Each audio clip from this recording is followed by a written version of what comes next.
बिस्मिल्लाहिर्रहमानिर्रहीम। अस्सलामु अलैकुम स्टूडेंट्स। उम्मीद करता हूँ आप सब बिल्कुल खैरियत से होंगे। 25 जुलाई 2020 Saturday, lecture number 12 science 8 class. आज की डायरी पेज 97 से हम लॉन्ग क्वेश्चन 6.12 और 6.13 करेंगे, जो कि आप लर्न करेंगे और इन्हें अपने रजिस्टर्स पर प्रॉपरली नीटली आप राइट भी करेंगे। क्वेश्चन पेज 97 ओपन करें, वहाँ से हम देखेंगे 11 कर चुके हैं। 6.12 how does the soil become acidic. How कैसे सॉइल यानी कि हमारी जो मिट्टी है, ज़मीन है, एसिडिक हो जाती है, तेज़ाबी हो जाती है। तो ज़मीन कैसे तेज़ाबी होती है, इसके फैक्टर्स, इसकी वजूहात, इसकी रीज़न्स हम जो है वो जानेंगे। क्वेश्चन 6.13 हमारे पास sulphuric acid H2SO4 molecule can give 2 protons in water, whereas hydrochloric acid molecule can give only 1 proton. Does that mean sulfuric acid twice as strong as acid as hydrochloric acid? अब देखें, कहता है कि जो sulphuric acid है उसके पास 2 protons हैं, यानी कि 2 हाइड्रोजन आयन्स मौजूद हैं, जबकि हाइड्रोक्लोरिक एसिड HCl के पास एक ही जो है प्रोटॉन या हाइड्रोजन आयन जो है वो होता है। इट मीन्स कि सल्फ्यूरिक एसिड 2 हाइड्रोजन आयन दे सकते हैं और हाइड्रोक्लोरिक एसिड जस्ट एक हाइड्रोजन आयन दे सकता है। तो कहते हैं कि does that mean sulphuric acid twice as strong an acid as hydrochloric acid. तो इसका क्या मतलब, हम ये निकालेंगे कि जो हाइड्रोक्लोरिक एसिड है उसकी बनिस्बत सल्फ्यूरिक एसिड क्योंकि 2 हाइड्रोजन आयन देता है इसलिए वह डबल एसिडिक है, और जो हाइड्रोक्लोरिक एसिड है वो उसकी बनिस्बत जो है वो कम एसिडिक है। ठीक है, तो हमने बात करनी है हाइड्रोजन आयन देने के हवाले से कि इसके पास 2 हाइड्रोजन आयन है तो क्या ये ज़्यादा एसिडिक है, और इसके पास एक हाइड्रोजन आयन है दैट मीन्स कि ये कम एसिडिक है। ये बात करेक्ट है, ये रॉन्ग है, इसको हम डिस्कस करेंगे। क्वेश्चन 6.12 हम कर रहे हैं, इसको हम मेन हेडिंग यहाँ पे बनाएंगे। The soil becomes acidic. Soil जो है वो एसिडिक हो जाती है, ये हम इसकी मेन हेडिंग बनाएंगे, जो कि कैपिटल लेटर्स में हम राइट करेंगे। आंसर हमारे पास there are 4 main reasons of soil become acidic. 4 वजूहात हैं जिसकी बुनियाद पर हम कहते हैं कि जो मिट्टी है वह तेज़ाबी हो जाती है। यानी कि कौन सी 4 वजूहात है जिनकी बिना पर सॉइल जो है हमारी वो एसिडिक हो जाती है। तो नंबर 1 है rainfall and leaching, acidic parent material, organic matter decay and harvest of high yield crops. तो ये 4 रीज़न्स हैं जिनको हम डिटेल में स्टडी करने जा रहे हैं, जिनकी वजह से हमारी मिट्टी जो है वो तेज़ाबी हो जाती है। फर्स्ट हमारे पास सब हेडिंग है रेनफॉल एंड लीचिंग। रेनफॉल का मीन होता है बारिश होना, ठीक है, और लीचिंग का मीन होता है बहा ले जाना। यानी कि जब बारिश होती है तो वो ज़मीन में से काफ़ी ज़्यादा अहम चीज़ें जो है वो बहा के ले जाती है। ठीक है, तो उसकी वजह से ये ज़मीन जो है तेज़ाबी हो जाती है। Due to rainfall rain water washes away nutrients of soil which lead to soil become, S भी आएगा, soil to become acidic, S नहीं आएगा, टू सॉइल बिकम एसिडिक। अच्छा जी, कहता है कि जब बारिश होती है तो उसके साथ सॉइल के अंदर जो न्यूट्रिएंट है, न्यूट्रिएंट बेसिकली ग़िज़ाई मादे हैं जो कि प्लांट्स उगने के लिए, ठीक है, ज़मीन से हासिल करते हैं।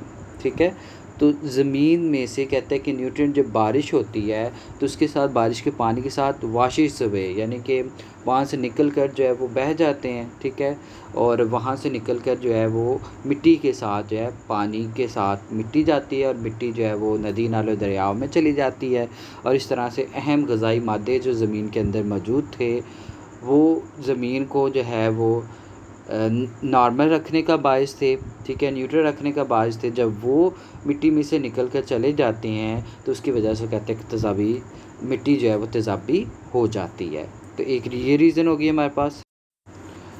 दूसरी हमारे पास हेडिंग है acidic parent material. Parent material से क्या मुराद है कि जो हमारी मिट्टी है वो किस चीज़ की बनी हुई है। तो दूसरी वजह हमने डिस्कस कर ली कि हमारी मिट्टी तेज़ाबी होने की वजह क्या हो सकती है कि हमारी मिट्टी जिस चीज़ की बनी हुई है वो ख़ुद तेज़ाबी चीज़ है। अब देखिए हमने कॉन्सेप्ट स्टडी किया था मिनरल एसिड्स का कि एसिड दो तरह के होते हैं, ऑर्गेनिक एसिड और मिनरल एसिड। ऑर्गेनिक एसिड जो हमें प्लांट्स या फिर एनिमल से हासिल होते हैं, ठीक है, जबकि मिनरल एसिड्स हमें जो है वो ज़मीन से हासिल होते हैं। इट मीन्स कि हमारी ज़मीन के पास भी एसिड्स मौजूद हैं। तो अगर हमारी मिट्टी एसिडिक मटेरियल की, एसिड्स की बनी हुई है, ऐसे मटेरियल की बनी हुई है जिसमें एसिड बनाए जाते हैं, तो यकीनी बात है कि वो मिट्टी भी एसिडिक होगी, तेज़ाबी होगी। तो सिंपली क्या है कि हमारी मिट्टी पेरेंट मटेरियल यानी कि जिससे हमारी मिट्टी बनी हुई है, अगर वो एसिडिक है तो ऑटोमेटिकली हमारी मिट्टी भी एसिडिक होगी। Sometimes soil itself is made of acidic material, for example made by weathering of granite rocks, so the soil is acidic. बाज़-औक़ात क्या होता है, हमारी जो मिट्टी होती है वो ख़ुद जो है ऐसे मटेरियल से बनी होती है जो ख़ुद तेज़ाबी होते हैं। जैसे कि ग्रेनाइट रॉक्स के ब्रेक करने से, वेदरिंग मीन ब्रेक करना, ठीक है, यहाँ पे हम ब्रेक करना मीन ले रहे हैं। तो कहते हैं कि ग्रेनाइट रॉक्स के वेदरिंग प्रोसेस से, टूटने के अमल से जो मिट्टी बनती है वो बेसिकली एसिडिक पेरेंट मटेरियल से बनी होती है, इसलिए वो मिट्टी भी एसिडिक होगी। यहाँ पे देखिए ग्रेनाइट रॉक्स है बेसिकली कुछ ख़ास किस्म की रॉक्स हैं जो ज़मीन के अंदर पाई जाती हैं, ठीक है, और इनकी नेचर जो है वो एसिडिक होती है। अब इससे जो मिट्टी बनेगी ऑटोमेटिकली वो मिट्टी भी एसिडिक होगी। तो हम कहेंगे कि चूँकि ये एसिडिक पेरेंट मटेरियल की बनी हुई है, इसलिए इसकी जो मिट्टी होगी वो भी तेज़ाबी होगी। तो ये दूसरी रीज़न होगी हमारे पास। देन हमारे पास है ऑर्गेनिक मैटर डिके। डिके का मतलब होता है ब्रेक डाउन, और ऑर्गेनिक मैटर यानी कि जो प्लांट्स या एनिमल्स जो है उनका डिकेइंग मैटर होगा, ठीक है, डेड मैटर होगा। जैसे कि प्लांट्स के पत्ते जो हैं वो जब गिरते हैं ख़ज़ा में तो वो ज़मीन के अंदर जो है वो दब जाते हैं, ब्रेक डाउन होकर ज़मीन का हिस्सा बन जाते हैं। इसी तरह से जो जानदार ज़मीन के अंदर होते हैं वो डाई करते हैं, ब्रेक डाउन होती है, उनकी डिकम्पोजिशन होती है, तो वो सारा ऑर्गेनिक मैटर है, ठीक है। तो ऑर्गेनिक मैटर के ब्रेक डाउन करने से, टूटने से भी, यानी कि प्लांट्स और एनिमल्स जो ज़मीन के अंदर आएंगे, ठीक है, उनकी बॉडी के डिकम्पोज करने से भी जो है जो हाइड्रोजन आयंस वो रिलीज़ करेंगे, और हाइड्रोजन आयंस जब ज़मीन के अंदर ज़्यादा हो जाएंगे ज़मीन की वो मिट्टी भी एसिडिक हो जाएगी।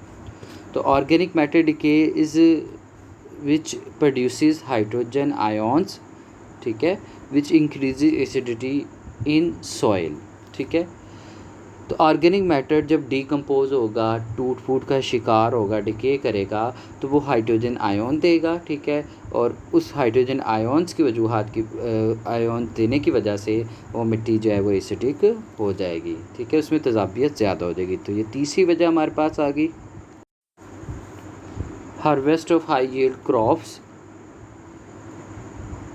हाई यील्ड क्रॉप्स यानी कि ज़्यादा यील्ड बोलते हैं हम पैदावार को, क्रॉप फसलें यानी कि ऐसी फसलें जो ज़्यादा पैदावार देती हैं, ठीक है, उनको जब हम ज़मीन में उगाते हैं और उसकी जब कटाई होती है तो क्या होता है कि ये फसलें अपने उगने के लिए, ठीक है, प्लांट्स उगने के लिए जो है वो मटेरियल चाहिए, न्यूट्रिएंट चाहिए, ग़िज़ा चाहिए जिसके ज़रिए से वो ग्रो करें, ठीक है।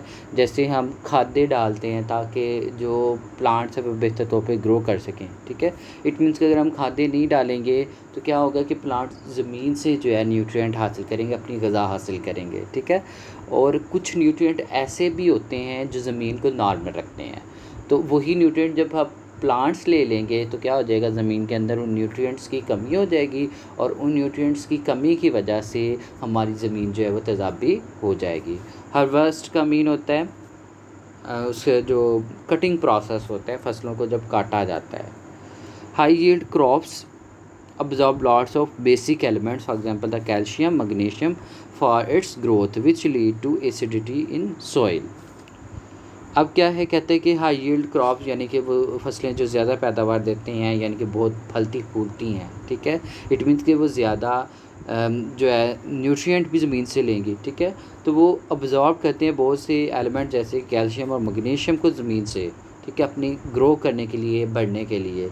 अब यही कैल्शियम और मैग्नीशियम जो है वही तो बेसिकली ज़मीन को कहता है कि क्या करते हैं, स्टेबल रखते हैं, न्यूट्रलाइज रखते हैं, ठीक है, न्यूट्रल रखते हैं। लेकिन यही न्यूट्रिएंट जब क्रॉप्स हमारी ले लेंगी तो क्या होगा, उसकी वजह से भी हमारी मिट्टी जो है तेज़ाबी हो जाएगी, ठीक है। Acid rain also causes soil to become acidic. और लास्ट जो हम बड़ी कॉमन रीज़न डिस्कस करते हैं कि जब तेज़ाबी बारिश ज़मीन पर होगी तो वो हमारी मिट्टी को तेज़ाबी बना देगी। तो ये नेक्स्ट हमारे पास रीज़न है। और भी बहुत सी रीज़न्स होती हैं, लेकिन 4 को हमने बुनियादी तौर पर डिस्कस किया। So all of these are some reasons which causes soil to become acidic. तो ये चंद कुछ वजूहात थी जिनकी वजह से हमारी मिट्टी जो है वो तेज़ाबी हो जाती है। तो यहाँ पर हमारा जो क्वेश्चन है, क्वेश्चन 6.12, वो मुकम्मल हो जाता है। अब हम नेक्स्ट क्वेश्चन की तरफ बढ़ते हैं। दूसरा सवाल हमारा हाइड्रोक्लोरिक एसिड और सल्फ्यूरिक एसिड के हवाले से था कि जो हाइड्रोक्लोरिक एसिड है उसके पास एक हाइड्रोजन होती है, सल्फ्यूरिक एसिड के पास 2 हाइड्रोजन या प्रोटॉन्स होते हैं, ठीक है। तो यहाँ पे वो सवाल कर रहा था कि इसके पास अगर 2 हाइड्रोजन आयन हैं तो क्या हम कहेंगे कि ये HCl की बनिस्बत डबल स्ट्रॉन्ग है, ठीक है। तो हमारी हेडिंग क्या बनेगी, HCl एंड H2SO4 स्ट्रेंथ, यानी कि इनकी क़ुव्वत की बात हम करने जा रहे हैं। तो यही हम हेडिंग बनाएंगे। अकॉर्डिंग टू डेफिनेशन एसिड की अगर हम डेफिनेशन करें तो हम इन्वर्टेड कॉमर्स में डेफिनेशन लिख रहे हैं। एसिड क्या है, acid is a substance which gives hydrogen ions in aqueous solution. हमने डेफिनेशन पीछे की हुई है कि एसिड उस चीज़ को कहते हैं जो पानी के अंदर हाइड्रोजन आयन है वो देता है। HCl is stronger acid than H2SO4। अब HCl स्ट्रॉन्गर एसिड है H2SO4 की बनिस्बत। ये हमने वाज़ेह स्टेटमेंट दे दी, अपने क्वेश्चन का आंसर दे दिया है कि इसमें ज़्यादा स्ट्रॉन्ग कौन सा है। तो वो हमने बता दिया कि HCl ज़्यादा स्ट्रॉन्ग होता है। अब हमने वजूहत डिस्कस करनी है कि कैसे, क्योंकि देखें इसमें तो H2SO4 में 2 हाइड्रोजन थे, इसके पास 1 हाइड्रोजन था, तो होना तो यही चाहिए ना, H2SO4 ज़्यादा स्ट्रॉन्ग होना चाहिए और HCl कम स्ट्रॉन्ग होना चाहिए। लेकिन अभी मैंने क्या स्टेटमेंट दिया है, HCl is stronger acid than H2SO4। मैंने स्टेटमेंट क्या दी है, HCl बनिस्बत H2SO4 के ज़्यादा स्ट्रॉन्ग है। अब मुझे इसकी वजाहत भी करनी पड़ेगी कि ये क्यों और कैसे स्ट्रॉन्ग है। अब ये देखें, because strength of acid depends upon this thing that how rapidly a substance gives hydrogen ions. अब मैंने अपनी जो है वो जवाब भी दे दिया कि H2SO4 के पास अगरचे 2 हाइड्रोजन है और HCl के पास 1 हाइड्रोजन है, लेकिन फिर भी HCl ज़्यादा स्ट्रॉन्ग एसिड है। क्यों?